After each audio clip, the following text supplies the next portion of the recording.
फिर से आप सभी को प्रभु यीशु मसीह के नाम से जय मसीह की। फिर से परमेश्वर का धन्यवाद करता हूँ कि परमेश्वर फिर से एक ऐसा मौका दिया कि फिर से हम बाइबल की पठन या बाइबल के अध्ययन से हम देखें। और आज तीसरी भाग जो हम देखेंगे यूहन्ना रचित सुसमाचार, उसका पहली अध्याय 9 वचन से लेकर 13 वचन तक। The gospel of John chapter 1 verse 9 to 13 मैं आपके लिए पढ़ूंगा। सच्ची ज्योति जो हर एक मनुष्य को परमेश्वर प्रकाशित करती है, जगत में आने वाली थी। वह जगत में था और जगत उसके द्वारा उत्पन्न हुआ और जगत ने उसे नहीं पहचाना। वह अपने घर आया और उसके अपनों ने उसे ग्रहण नहीं किया, परंतु जितनों ने उसे ग्रहण किया उसने उन्हें परमेश्वर की संतान होने का अधिकार दिया, अर्थात उन्हें जो उसके नाम पर विश्वास करते हैं। वे ना तो लहू से और ना शरीर की इच्छा से, ना मनुष्य की इच्छा से, परंतु परमेश्वर से उत्पन्न हुए हैं। आइए प्रार्थना करते हैं। हमारे स्वर्गीय पिता परमेश्वर, धन्यवाद करते हैं प्रभु सुंदर समय के लिए। आज प्रभु इस वचन से हमें समझने के लिए बुद्धि और ज्ञान दे। हर एक विषय के लिए धन्यवाद करते हुए नासरत यीशु के नाम से प्रार्थना करता हूँ, आमीन। हम पिछले भागों में काफी सारे विषय को देखा था कि कैसा ज्योति आया और कैसा ये जो वचन को हमने समझने का प्रयास किया था। और आज हम देखेंगे कि ज्योति को ग्रहण करो या ज्योति को कैसे ग्रहण करें। यहाँ से हम परमेश्वर की वचन को जब हम देखते हैं, द गॉस्पेल ऑफ जॉन हमें बताता है कि मसीह यीशु ज्योति है और इस ज्योति को हमें पहचानना बहुत ही अवश्य है। और ज्योति अंधकार में चमकती है, जैसे कि वचन 5 में कहता है, ज्योति अंधकार में चमकती है और अंधकार ने उसे ग्रहण ना किया। आप काफी समय से हम जानते हैं कि कोई भी जगह पर एक जो ज्योति को अंधकार कभी ग्रहण नहीं कर सकता, ये उसे ढांप नहीं सकता है। ठीक उसी प्रकार से हम देखते हैं कि ज्योति अंधकार में चमकती है इसलिए क्योंकि वो सच्चाई है जो सारे मनुष्य को ज्योति प्रदान करता है।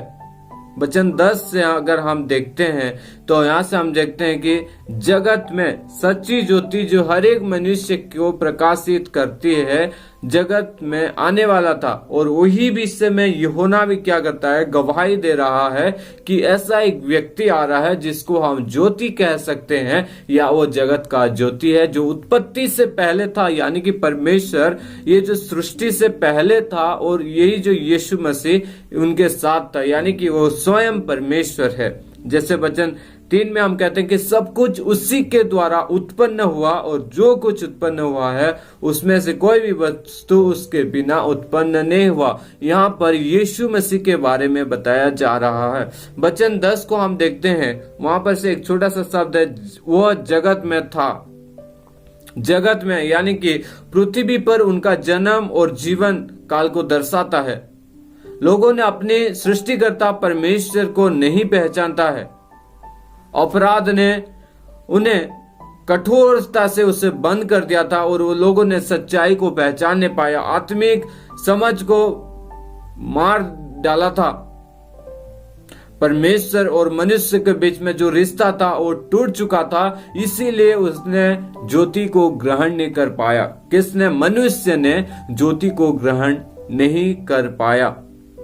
उनके अपने लोग, यहाँ पर से हम देखते हैं कि परमेश्वर और मनुष्य का जो संबंध था वो विषय टूट चुका था। इसके वजह है पाप, और पाप की वजह से जो पाप आज हमारे अंदर है, वो पाप आज हमें यीशु मसीह जो सृष्टिकर्ता परमेश्वर है उसे पहचानने के लिए हमारा आंख और आत्मिक जीवन को बंद कर चुका था। परंतु यहाँ पर से हम देखते हैं, अगर यशायाह नबी में एक वचन को अगर मैं पढ़ूं, यशायाह नबी का किताब से अगर हम पढ़ते हैं तो वहां पर से साफ साफ बताया जाता है कि परमेश्वर और मनुष्य के बीच में कैसा एक अंधकार आ चुका था। और यहाँ पर से मैं आपके लिए वचन को पढ़ूंगा। वहां पर से कहता है यशायाह उसका, हे स्वर्ग सुन और हे पृथ्वी कान लगा कर यहोवा क्या कहता है सुन। मैंने बाल बच्चों का पालन पोषण किया और उनको बढ़ाया भी, परंतु उन्होंने मुझसे वलवा किया। बैल तो अपने मालिक को और गधा अपने स्वामी को चरनी को पहचानता है, परंतु इस्राएल मुझे नहीं जानता और मेरी प्रजा विचार नहीं करती। और और भी काफी सारे वचन है जिससे मैं पढ़ूंगा। इफिसियो में हम देखते हैं उसका 4 अध्याय और 18 वचन हमें कहता है, क्योंकि उसकी बुद्धि अंधेरी हो गई थी है और उस अज्ञानता के कारण जो उसमें है और उनके मन की कठोरता के कारण वे परमेश्वर के जीवन से अलग हो चुके थे। हमारी पाप ही हमें परमेश्वर से दूर कर चुका था। हमें यहाँ पर से परमेश्वर का वचन हमें यही सिखाता है। वचन 11 को हम देखते हैं, वहां पर कहता है, वो अपने घर आया और उसके अपनों ने उसे नहीं पहचाना, या यहाँ पर लिखता है ग्रहण नहीं किया। उसके अपनों ने, यानी कि यहाँ पर किसी व्यक्ति के बारे में नहीं बताता है, लेकिन परमेश्वर का वचन हमें साफ साफ कहता है उन लोगों के बारे में। यहाँ अपने लोग का अर्थ है ये जो इस्राएली या यहूदी, पर कुछ यहूदी ने उससे ग्रहण किया, जो हम अगले वचन में हम पढ़ेंगे। वचन 12 हमें बताता है, यह जो वचन 12 है इसमें लिखता है, परंतु जितनों ने उससे ग्रहण किया। ये जो बाइबल का एक महान प्रतिज्ञा है, या इससे हम कह सकते हैं कि एक महत्वपूर्ण वचन है। जितनों ने उससे ग्रहण किया, यहाँ पर कोई धर्म का बात नहीं बताता है, कोई जाति का बात नहीं बताता है, कोई लो कास्ट का बात नहीं बताता। जिसने भी उससे ग्रहण किया उसको उसने उन्हें परमेश्वर की संतान होने का अधिकार दिया। ये अधिकार हमें कब मिलता है? अगर मैं अपने पापा को अगर पापा ना कहूं, अगर उससे मैं दूर रहता हूं, तो मुझे अपना जो जायदाद है वो कभी मुझे नहीं देगा, अपना जो प्रॉपर्टी है वो मुझे नहीं देगा। क्यों? क्योंकि उसका मैं भागीदार नहीं हूं। जब तक मैं उससे ग्रहण ना करूं कि ये मेरे पिता है, तब तक हम वही सामान का या वो जो प्रॉपर्टी का हम क्या नहीं बनेंगे, भागीदार नहीं बनेंगे। यहाँ जो हम वचन को देखते हैं कि लोग स्वभाव से परमेश्वर का संतान नहीं हो सकते हैं। अगर हम 3:6 में अगर थोड़ा सा मैं पढ़ूं, यूहन्ना उसका 3:6, तो वहां पर से परमेश्वर का वचन कहता है, क्योंकि जो शरीर से जन्मा है वह शरीर है और जो आत्मा से जन्मा है वह आत्मा है। तो ठीक उसी प्रकार अगर हम परमेश्वर की ओर से हैं तो हम परमेश्वर का संतान है। स्वभाव ने सृष्टिकर्ता के विरोधी है और परमेश्वर से अलग हो जाने का एक मतलब है यहाँ पर से। और परमेश्वर का वचन हमें सिखाता है, हमें बताता है। अगर हम कई सारे का वचन है हमें जो पढ़ने के लिए, यिर्मयाह 17:9, उत्पत्ति 8:21, ईसाया 24:5, ये सारे विषय को अगर जब हम पढ़ते हैं तो जरूर हम समझ जाएंगे। हमारे पास समय कम है। वो उस यीशु को ग्रहण करने के द्वारा उनकी संतान बन सकते हैं, जो वचन और ज्योति है। पहले हमने देखा कि यीशु मसीह कौन है, वचन है, और अभी हम देख रहे हैं कि यीशु मसीह ज्योति है। और ज्योति को हमें क्या करना है? ग्रहण करना है। हम उसका संतान बनने के लिए ज्योति पर विश्वास करना चाहिए और वचन पर हमें विश्वास करना चाहिए। जब हम ज्योति और वचन को अगर हम विश्वास करते हैं, ग्रहण करते हैं, तो हम परमेश्वर का संतान बनने के लिए योग्य है। और हमें यही योग्यता कहां से आता है? जब हम परमेश्वर यीशु मसीह को अपने उद्धारकर्ता के रूप में ग्रहण करते हैं। उन्हें ग्रहण करने का मतलब है विश्वास करना। ये जो शब्द विश्वास एक महत्वपूर्ण शब्द है, जो 100 बार यहाँ पर काफी सारे जगह पर इसको इस्तेमाल किया गया है। हम विश्वास से उसे ग्रहण करते हैं और स्वर्गीय पिता का संतान बन जाते हैं। 3:15 को अगर हम पढ़ते हैं तो वहां से जान सकते हैं। और 16 वचन, फिर 36 वचन, 5:24 वचन, 6:64 वचन को अगर हम पढ़ते हैं तो वहां से हम परमेश्वर की वचन को और भी गहराई से जान सकेंगे। अंधकार, यहां पर एक शब्द है अधिकार दिया। हम उसको देखते हैं वचन 12 में, संतान होने का अधिकार दिया। किससे मिलता है? मुक्ति का प्रारंभ से लेकर अंत तक हमारा जो संपूर्ण जीवन में परम पिता का वरदान है। अगर 4:10 में थोड़ा सा मैं वचन को पढ़ूंगा, 4:10 कहता है, कि यीशु ने उत्तर दिया, यदि तू परमेश्वर का वरदान जो को जानती और यह भी जानती कि वह कौन है जो तुझसे कहता है मुझे पानी पिला, तो तू उससे मांगती और वह तुझे जीवन का जल देता। अगर हम हमारे जीवन में जो अधिकार जब मिल जाता है, ये कोई टेम्पररी के लिए नहीं है, ये हमारे लाइफ का जो अंत तक है, यानी कि अनंत जीवन हमें पाने तक का लिए है जो अधिकार। क्योंकि अधिकार एक बार अगर मिलता है तो वह कभी खत्म नहीं होता है। उसके बाद हम वचन में और जाते हैं, वचन 13 में, और वचन 13 में हम देखते हैं यहां पर से परमेश्वर का वचन एक कहता है, ना तो लहू से और ना शरीर की इच्छा से ना मनुष्य की इच्छा से, परंतु परमेश्वर से उत्पन्न हुआ है। किससे उत्पन्न हुआ है? परमेश्वर से उत्पन्न हुआ है। इसका अर्थ है परम पिता से एक नया आत्मिक जीवन हमें पाना, परमेश्वर की ओर से एक नया आत्मिक जीवन को ग्रहण करना।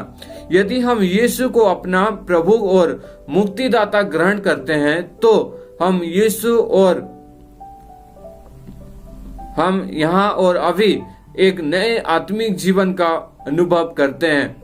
हम ग्रहण करते हैं यीशु मसीह को जब, तो हमारा जीवन बदल जाता है। इसीलिए क्योंकि एक ज्योति हमारे जीवन में आता है और परमेश्वर का संतान हम बन जाते हैं। हम हमारे पूर्वजों के वजह से, अगर मेरे माँ बाप अगर मसीह में है और लोग अगर परमेश्वर का संतान बने हैं, तो उनका बच्चा कभी परमेश्वर का संतान नहीं बनेगा। जब तक कि वो बच्चा परमेश्वर यीशु मसीह को ग्रहण नहीं करता कि यीशु ही मसीहा है और मेरा उद्धार करता है, तब तक वो परमेश्वर का संतान का अधिकार नहीं पा सकता है। मेरी पूर्वजों के वजह से मैं परमेश्वर का संतान नहीं बन सकता हूं। अगर मैं खुद ग्रहण करता हूं कि मैं प्रभु यीशु मसीह ही मेरा उद्धार करता परमेश्वर है, तब ही मैं परमेश्वर का संतान हूं। यीशु मसीह ही सच्चा ज्योति है, जो हम वचन में अभी हम देख रहे थे कि यीशु मसीह ही सच्चा ज्योति है जो सभी को ज्योति प्रदान करता है। हालेलुया। काफी सब विषय को हम यहाँ पर से देखते हैं वचन 9 से 13 में। अनुग्रह और सत्य ज्योति हमारे पाप को अंत कर देता है। अगर हम विश्वास करते हैं कि यीशु मेरा परमेश्वर है, तो आपका और मेरा जो पाप है वो अंत हो सकता है। आप लोग देखे होंगे, अगर कोई भी डिवाइस में हम देखते हैं कि सब कुछ अगर डिलीट हो जाता है तो एक लिखता है एम्प्टी, नहीं तो एरर, और ये इसलिए लिखता है कि उसके अंदर और अभी कुछ उपलब्ध नहीं है। अगर हमारे जीवन में यीशु मसीह का अनुग्रह और प्रभु यीशु मसीह का ज्योति अगर हमारे जीवन में आता है, तो पाप एम्प्टी है या एरो है। हालेलुया। उसके खून बहाने के द्वारा हमें उद्धार मिला। हम जानते हैं कि खून बहाना बहुत ही महत्वपूर्ण है। अगर पिछले जमाने को अगर हम देखते हैं तो बड़े बड़े लोग अगर पाप करते थे तो कोई जानवर का खून बहा करके वो लोग क्या करते थे, अपने आप को शुद्ध करते थे। लेकिन ये जो बेजुबान से किसी मनुष्य का शुद्धता नहीं हो सकता है। मनुष्य के लिए मनुष्य का जीवन देना बहुत ही जरूरी है, इसका खून बहाना बहुत जरूरी है। हालेलुया। दुख की बात यह है कि आज काफी सारे लोग हैं हमारे पास में रहते हैं, हमारे घर के पास रहते हैं या हमारी पड़ोसी होंगे, वो लोग आज सत्य का ज्योति को नहीं पहचाना, और ज्योति को हमें उनके सामने पेश करना बहुत ही जरूरी है। जो लोग आज उसे ग्रहण नहीं किया, जो लोग आज अंधकार से टुकराते हैं और अपनी जीवन को कोसते रहते हैं, मेरा जीवन आज ऐसा है वैसा है बोलते रहते हैं, वो लोगों के पास आज हमें यीशु मसीह का जो ज्योति है वो विषय को हमें बताना है। लेकिन अगर आप उसके नाम पर विश्वास करते हैं और उसके नाम को ग्रहण करने के लिए आज अगर आप तैयार हैं, आपको परमेश्वर का संतान बनने का अधिकार है। जब आप तैयार हैं तो आप परमेश्वर का संतान बन सकते हैं, आप परमेश्वर से उत्पन्न हो सकते हैं अगर हम विश्वास करते हैं कि यीशु ही मसीहा है। मैं आपके लिए आखिर वचन पढ़ करके हम समाप्त करेंगे। यूहन्ना उसका 20 और 30 और 21 वचन।